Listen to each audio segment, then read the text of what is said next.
Hello friends, welcome back to my channel. ட்ராமாக்குள்ளே போகிறதுக்கு முன்னாடி மறக்காமல் இந்த வீடியோக்கு ஒரு லைக்கை போட்டுருங்க. வாங்க ட்ராமாக்குள்ளே போகலாம்.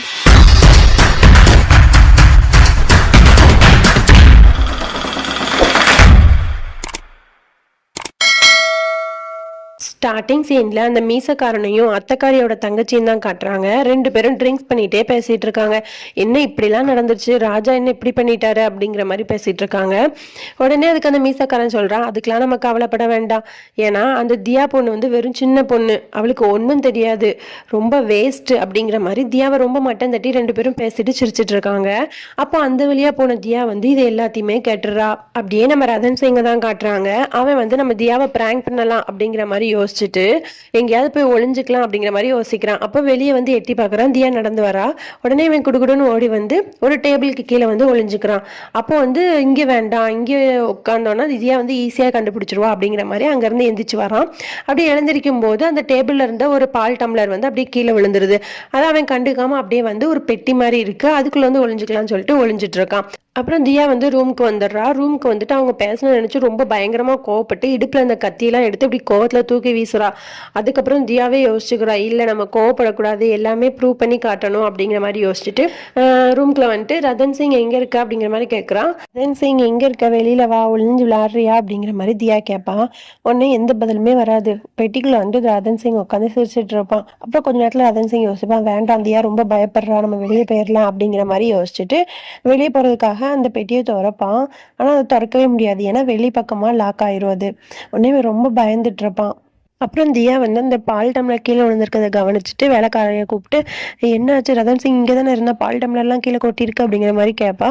இல்லை இங்கே தான் இருந்தாங்க, எங்கே போனாங்கன்னு தெரில அப்படிங்கிற மாதிரி சொன்னோன்னே இவன் ரொம்ப பயந்து, நீ போய் எல்லா பக்கமும் தேடிட்டு வா, நான் இங்கே தேடுறேன் அப்படிங்கிற மாதிரி சொல்லிடுவா. அப்புறம் அவள் வெளியில் போய் தேடலாம் அப்படிங்கிற மாதிரி போவா. அப்போ அவளுக்கு வந்து அந்த பெட்டி வந்து கண்ணில் படும். உடனே வந்து ஒருவேளை இதில் ரதன் சிங் ஒளிஞ்சிருப்பானோ அப்படிங்கிற மாதிரி அதுக்கிட்ட போயிட்டு, ரதன் சிங் நீ உள்ளே இருக்கியா அப்படிங்கிற மாதிரி கேட்பா. உடனே அவன் வந்து அந்த மயக்கத்திலே வந்து தியா தியா அப்படின்ற மாதிரி சொல்லிட்டு இருப்பான். உடனே இவளால் அந்த பெட்டியை திறக்கவே முடியாது. உடனே அதில் லைட்டாக சின்ன கேப் மாதிரி இருக்கும், அது வழியாக பாப்பா. உள்ளே வந்து ரதன் சிங் இருப்பான். உடனே இவளுக்கு ரொம்ப பதறிடுவா. பதறிட்டு அதை எப்படியோ ஒரு கத்தி, அவங்க அப்பா ஒரு கத்தி கொடுத்துருப்பார்ல, அதை எடுத்துகிட்டு வந்து அதை யூஸ் பண்ணி அந்த பெட்டியை வந்து ஓப்பன் பண்ணிடுவா. ஓப்பன் பண்ணி வெளியே தூக்கிட்டு வந்து காப்பாற்றிடுவா. அதுக்கப்புறம் தண்ணிலாம் கொடுத்து அவனை கொஞ்சம் ரிலாக்ஸ் ஆயிரு அப்படிங்கிற மாதிரி அவன்கிட்ட பேசிகிட்டு இருப்பா. உடனே ரதன் சிங் சொல்லுவான், தியா நான் உன்னை ரொம்ப பயன்படுத்திட்டே இருக்கேனா அப்படிங்கிற மாதிரி சொல்லுவான். உடனே அதுக்கு தியா சொல்லுவான், நீ என்னை பயன்படுத்தலை, உயிரோட கொன்ன மாதிரி ஆக்கிட்ட அப்படிங்கிற மாதிரி சொல்லுவான். அந்த அளவுக்கு நான் பயந்துட்டேன் அப்படிங்கிற மாதிரி சொல்லுவா. உடனே இனிமேல் நான் அப்படி பண்ண மாட்டேன் தியா, ப்ராமிஸ் அப்படிங்கிற மாதிரி தியாவுக்கு வந்து ரதன் சிங் வந்து ப்ராமிஸ் பண்ணி கொடுப்பான். அப்புறம் அப்படியே நெக்ஸ்ட் டே ஆயிடுது. இங்கே ஹோட்டலில் தான் காட்டுறாங்க. அங்கே வந்து அந்த அக்காக்காரியோட ஹஸ்பண்ட் வந்து நின்றுட்டு இருப்பான். அப்போ ஒரு வேலைக்காரன் வந்து இந்த பில்லெல்லாம் செக் பண்ணுங்க சார் அப்படிங்கிற மாதிரி கொடுப்பான். உடனே வந்து அந்த ஆயுஷ் இருக்கான்ல, அவன் வந்து சொல்லுவான், இனி இவங்கெல்லாம் எதுவும் பார்க்க மாட்டாங்க, எதுனாலும் இனி புது சிஇஓட்ட தான் கேட்கணும் அப்படிங்கிற மாதிரி சொல்லுவான். இந்த அக்காக்காரியோட ஹஸ்பண்டுக்கும் இந்த ஆயுஷ்க்கும் ஒரு போட்டி மாதிரியே போயிட்டுருக்கும். உடனே அக்காக்காரியோட ஹஸ்பண்ட் வந்து வீட்டுக்கு கால் பண்ணுறான், தியா என்ன பண்ணுறான்னு கேட்குறதுக்காக. உடனே அப்போ வேலைக்காரி தான் எடுத்துட்டு அப்போ அவள் சொல்கிறா, இல்லை அவங்க வந்து கிச்சனில் வந்து ரதன் சிங்கை ஸ்கூலுக்கு அனுப்புறதுக்காக ரெடி பண்ணிட்டு இருக்காங்க அப்படிங்கிற மாதிரி சொல்லுவாள். சரி அப்படின்னு சொல்லிட்டு இவனும் ஃபோனை கட் பண்ணிடுவான். அப்புறம் நம்ம தியாவை தான் காட்டுறாங்க. அப்போ தியா என்ன பண்ணிட்டு இருக்கான்னா, ரதன் சிங்காக பால் மிக்ஸ் பண்ணுறதுக்கு அந்த பவுடர்லாம் ரெடி பண்ணிட்டு இருக்கா. அப்புறம் இங்கே டைனிங் டேபிளில் வந்து எல்லாரும் உட்காந்து சாப்பிட்டுட்டு இருக்காங்க. அப்போ ரதன் சிங் வந்து ஸ்கூலுக்குலாம் ரெடி ஆகிட்டு கீழே வரான். அப்போ வந்தோடனே தியாவும் ஒரு பிளேட்டில் வந்து பால், அதுக்கான பவுட்ரு மிக்ஸு எல்லாத்தையும் வந்து எடுத்துகிட்டு வந்து, ரதன் சிங் இதில் உனக்கு எந்த கலர் வேணுமோ சூஸ் பண்ண, அந்த கலரில் நான் மில்க் ரெடி பண்ணி தரேன் அப்படிங்கிற மாதிரி சொல்லுவா தியா. உடனே ரதன் சிங்கும் அதை எடுத்து இந்த கலர் தான் வேணும் அப்படிங்கிற மாதிரி சொல்லுவான். உடனே அந்த கலர்லேயே அவள் பால் வந்து மிக்ஸ் பண்ணி கொடுப்பா. உடனே அதை ரதன் சிங் குடிச்சிட்டு, இப்போ தான் வந்து அத்தைக்காரி வந்து ப்ரிப்பேர் பண்ணி கொடுக்குற மாதிரியே இருக்குது இந்த டேஸ்ட்டு, நீ அதே மாதிரி பண்ணியிருக்க தியா இன்னைக்கு அப்படிங்கிற மாதிரி சொல்லுவான். உடனே அப்படியான்னு சொல்லிட்டு அவளும் சரிப்பா. அதுக்கப்புறம் ரதன் சிங் வந்து டைனிங் டேபிளில் வந்து ஒரு ஸ்வீட் இருக்கும், அதை எடுத்து தியாவுக்கு வந்து ஊட்டி விட்டு, ஆல் த பெஸ்ட் தியா அப்படிங்கிற மாதிரி, இன்னைக்கு ஃபஸ்ட்டு ஆஃபீஸ்க்கு போகிற, அதனால உனக்கு ஆல் த பெஸ்ட் அப்படிங்கிற மாதிரி விஷ் பண்ணிவிட்டு அவனும் ஸ்கூலுக்கு கிளம்பிடுவான். அப்புறம் நம்ம தியாவும் ரதன் சிங் ஸ்கூலுக்கு போனதுக்கப்புறம் டைனிங் டேபிள் எல்லோரும் உட்காந்துருப்பால, அவங்கக்கிட்ட வந்து நான் இன்றைக்கி ஃபஸ்ட்டு ஆஃபீஸ்க்கு போகிறேன், அதனால் நீங்கள் எல்லோரும் என்ன ஆசீர்வாதம் பண்ணணும் அப்படிங்கிற மாதிரி கேட்பா. உடனே யாருமே எதுவுமே பேச மாட்டாங்க, எல்லாருமே அப்படியே அமைதியாகவே இருப்பாங்க. இவளுக்கு டக்குன்னு ஒரு மாதிரி ஆயிடும். சரி நம்ம ஆஃபீஸ்க்கு போகலாம் அப்படிங்கிற மாதிரி அவள் கிளம்பி போவாள். உடனே அந்த அத்தைக்காரி வந்து நில்லு தியா அப்படின்னு சொல்லிட்டு வேலைக்காரியை கூப்பிட்டு காதில் ஏதோ சொல்லுவாள். உடனே தியா வந்து பயப்படுவா. ஐயோ! இவங்க எதுவும் சொல்ல போறாங்களா? அப்படிங்கிற மாரி பயப்படுவா. அப்புறம் பார்த்தா அந்த வேலைக்காரி வந்து ஆரத்தி தட்டு எடுத்துட்டு வருவா. உடனே அந்த அத்தக்காரி வாங்கி தியாவ வந்து ஆரத்தி எடுத்து நல்லபடியா போயிட்டு வா அப்படிங்கிற மாரி பொட்டுலாம் வச்சு விட்டு வழி அனுப்பி வைப்பா. இத வந்து எல்லாரும் பார்த்து ரொம்ப ஷாக் ஆகி நிப்பாங்க. தியாக்கு வந்து ரொம்ப சந்தோஷமாயிரும். அத்தக்காரி வந்து ஆரத்தி எடுத்து வழி அனுப்பி வச்சது வந்து ரொம்ப சந்தோஷமாயிரும் தியாக்கு. அப்புறம் தியா வந்து ஆஃபீஸ்க்கு போறதுக்கு முன்னாடி ஒரு இடத்துக்கு போவா. அது எங்க அப்படின்னா, அந்த வக்கீலோட ஆஃபீஸ்க்கு தான் போவா. அங்க போயிட்டு எனக்கு வந்து ஒரு டவுட் இருக்கு. அத நான் உங்ககிட்ட கேட்கணும். ரத்தன் சிங்கோட உயிருக்கு வந்து ஆபத்து இருக்க மாரி இருக்கு. அத பத்தி உங்ககிட்ட மகாராஜா ஏதாவது பேசியிருக்காங்களா? யாருன்னு உங்களுக்கு தெரியுமா? இதுக்கு பின்னாடி யாரெல்லாம் இருக்கானுங்கிறது உங்களுக்கு தெரியுமா? மகாராஜா ஏதாவது சொல்லியிருக்காரா? அப்படிங்கிற மாரி அவர்ட்ட வந்து கேட்டுட்டு இருக்கா. உடனே அப்போ அந்த வக்கீல் சொல்றாரு, ஒரு இன்சிடென்ட் மட்டும் மகாராஜா என்கிட்ட சொல்லியிருக்காரு அப்படின்ற மாதிரி சொல்லிட்டு ஒரு ஃப்ளாஷ்பேக் வந்து சொல்கிறான். என்னன்னா ரத்தன் சிங்கோட அம்மா வந்து ஒரு ரத்தன் சிங்காண்டி ஒரு ஏதோ ஸ்வீட் மாதிரி செஞ்சு வச்சுருப்பாங்க. அதை வந்து ஒரு எலி சாப்பிட்ருக்கும். அந்த எலி சாப்பிட்டு அந்த எலி வந்து செத்து போயிருக்கும். உடனே ரத்தன் சிங்கோட அம்மா அங்கே பாருங்க என் பையனோட உயிருக்கு ஆபத்து இருக்குது, யார் இப்படி பண்ணுறான்னு தெரில அப்படிங்கிற மாதிரி மகாராஜாக்கும் அந்த ரத்தன் சிங்கோட அம்மாவுக்கும் வந்து சண்டை வந்திருக்கும். அந்த இன்சிடெண்ட்டை வந்து மகாராஜா என்கிட்ட சொன்னார்.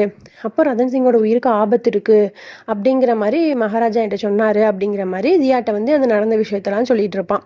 அப்படியா அப்படிங்கிற மாதிரி கேட்டுட்டு அப்போ உடனே தியா சொல்லுவா, ஆமாம் சார், இதுக்கு பின்னாடி யார் இருக்காங்கிறத வந்து நான் கண்டுபிடிக்க முயற்சி பண்ணிட்டு தான் இருக்கேன் அப்படிங்கிற மாதிரி சொல்லிட்டு, சரி சார் நான் போயிட்டு வரேன் அப்படிங்கிற மாதிரி சொல்லிட்டு கிளம்புவான். அப்போ உடனே அந்த வக்கீல் சொல்லுவான், இல்லைம்மா வா நான் வந்து உன்னை ட்ராப் பண்ணுறேன் அப்படிங்கிற மாதிரி சொல்லுவான். இல்லை சார் நானே போயிடுவேன் அப்படிங்கிற மாதிரி சொல்லுவா.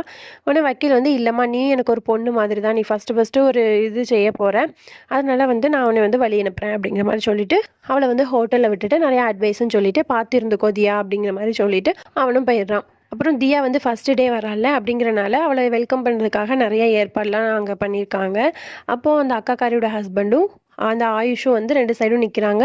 வேலைக்காரங்களாம் சுற்றி நிற்கிறாங்க. அவங்க எல்லாருக்கும் இவங்க தான் நம்ம புது சிஇஓ தியா ராணி அப்படின்ற மாதிரி இன்ட்ரடியூஸ் பண்ணிட்டு அவளை வந்து வெல்கம் பண்ணுவாங்க. அப்போ அவள் நடந்து வரும்போது எல்லாரும் பூலாம் தூவி அவளை வந்து வெல்கம் பண்ணுவாங்க. இவன் எல்லாத்தையும் ஆச்சரியமாக அப்படியே பார்த்துட்டே உள்ளே வந்துட்டு இருக்கான். அப்போ டக்குன்னு அவள் கால் ஸ்லிப் ஆகி அவள் போட்டிருந்த ஷூ வந்து பறந்து போய் அங்கே அந்த ஹோட்டலில் வந்து கெஸ்ட்லாம் வந்திருப்பாங்கல்ல, அவங்க நின்றுட்டு இருக்காங்க. அவங்க பக்கத்தில் போய் விழுந்துரும். அவங்க எல்லாரும் அப்படியே ஷாக்காகி முழிக்கிறாங்க. என்ன இந்த பொண்ணு இப்படிலாம் நடந்துக்கிறா அப்படிங்கிற மாதிரி அவங்க கோவமாக அங்கிட்டு இருந்து போயிடுறாங்க. உடனே வந்து இல்லை என்னை மன்னிச்சிருங்க அப்படிங்கிற மாதிரி சொல்கிறா. அதெல்லாம் அவங்க காதில் வாங்காமல் அப்படியே கோவத்தில் வந்து போயிடுறாங்க. ஆயுஷ்க்கும் அந்த அக்காக்காரியோட ஹஸ்பண்டுக்கும் இதை பார்த்துட்டு ரொம்ப ஷாக்காக இருக்குது. உடனே அந்த அக்காக்காரியோட ஹஸ்பண்ட் இருக்கான்ல, அவன் வந்து நீங்கள் உட்காருங்க அப்படிங்கிற மாதிரி சொல்லிட்டு வீட்டுக்கு கால் பண்ணி அந்த வேலைக்காரிட்ட வந்து இப்படி வந்து நடந்துருச்சு, அதனால் வந்து ராணிக்கு வந்து இன்னொரு ஷூ வந்து அனுப்பி விடுங்க அப்படிங்கிற மாதிரி சொல்லுவான். உடனே அதை வந்து வேலைக்காரி வந்து அத்தைக்கார்ட்ட சொல்லுவா.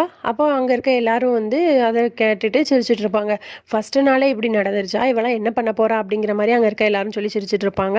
அதுக்கப்புறம் வேலைக்காரி வந்து ஷூவும் அனுப்பி விட்டுருவா. அதுக்கப்புறம் தியா அங்கே உட்காந்துருப்பா. அப்போ அந்த வேலை பார்க்குறவங்கள ஒருத்தவங்க வந்து வேணா என்னோட ஸ்லிப்பர் வேணா போட்டுக்கோங்க அப்படிங்கிற மாதிரி கழட்டி கொடுப்பாங்க.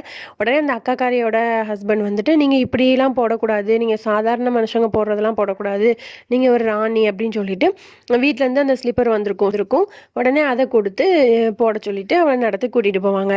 அப்புறம் இந்த அக்காக்காரியோட ஹஸ்பண்டும் ஆயுஷும் தியாவை எங்கே கூப்பிட்டு போவாங்க அப்படின்னா அவளோட ரூமுக்கு கூப்பிட்டு போவாங்க. ரூமுக்கு கூட்டிகிட்டு போயிட்டு இதுதான் மகாராஜாவோட சேரு, வெளியே வந்து மகாராஜாவோட நேம் போட்டிருக்கு அப்படிங்கிற மாதிரிலாம் சொல்லுவாங்க. அப்போ தியா சொல்லுவா, இந்த சேரை மாற்றிடுங்க, மகாராஜாவோட சேரில் நான் உட்காந்தா அது வந்து மரியாதையாக இருக்காது, அதனால எனக்கு வேறு சேர் கொண்டு வாங்க அப்படிங்கிற மாதிரி சொல்லிட்டு வெளியே இருக்க நேம் போர்டு ஒரு மகாராஜாவோட நேம்லேயே இருக்கட்டும், மாற்ற வேண்டாம் அப்படிங்கிற மாதிரி சொல்லுவா. உடனே அதுக்கப்புறம் ஆயுஷும் சரின்னு சொல்லிட்டு வேறு சேர் எடுத்துகிட்டு வந்துருவாங்க. தியா வந்து அந்த சேரில் உட்காந்துருப்பா. அப்போ ஆயுஷ் சொல்லுவா, இன்னைக்கு வந்து 11:30 ஒரு முக்கியமான மீட்டிங் இருக்குது, அதனால் மறக்காமல் வந்துருங்க, ஃபர்ஸ்ட் இம்ப்ரெஷன் வந்து ரொம்ப முக்கியம், அதனால் கரெக்ட் டைமுக்கு வந்துருங்க அப்படிங்கிற மாதிரி சொல்லிட்டு அவங்க எல்லாரும் அங்கேருந்து போயிடுவாங்க. அப்புறம் வந்து தியா வந்து ஒரு வேலைக்காரனுக்கு கால் பண்ணுவாள். கால் பண்ணிட்டு ரத்தன் சிங் வந்து கரெக்ட் டைமுக்கு ஸ்கூல் போயிட்டாங்களா, அப்போ அங்கேயே வெயிட் பண்ணி ரிட்டர்ன் வரும்போது பத்திரமா கூட்டிகிட்டு வந்துருங்க அப்படிங்கிற மாதிரி கால் பண்ணி சொல்லிட்டு அங்கே இருக்க ஃபோட்டோஸ் எல்லாத்தையும் எடுத்து பார்த்துட்டு இருப்பா. அதுக்கப்புறம் ஐயோ டைம் ஆயிடுச்சு அப்படின்னு சொல்லிட்டு மீட்டிங்க்கு கிளம்பி போகிறதுக்காக ரூமை விட்டு வெளியே வருவா. அப்போ அவள் வந்து ஹோட்டலுக்கு புதுசு தானே, அப்புறம் வழி எங்கே இருக்குது அப்படின்னு பார்ப்பா. அப்போ வந்து மீட்டிங் ரூம் அப்படின்ற மாதிரி போட்டு இந்த பக்கம் போகணும் அப்படிங்கிற மாதிரி போட்டிருக்காங்க. அப்போ அதை பார்த்துட்டு அவள் போகிறா. அங்கே போய் பார்த்தா ஒரு பழைய ரூம் மாதிரி இருக்குது. சரி உள்ளே போய் பார்ப்போம் அப்படிங்கிற மாதிரி உள்ளே போகிறா. அப்போ வந்து அவளை யாரோ வந்து வெளியே பக்கமாக வந்து லாக் பண்ணிடுறாங்க. இதோட நம்ம இந்த பாட்டை முடிச்சுக்கலாம். நாளைக்கு பார்க்கலாம். பாய் ஃப்ரெண்ட்.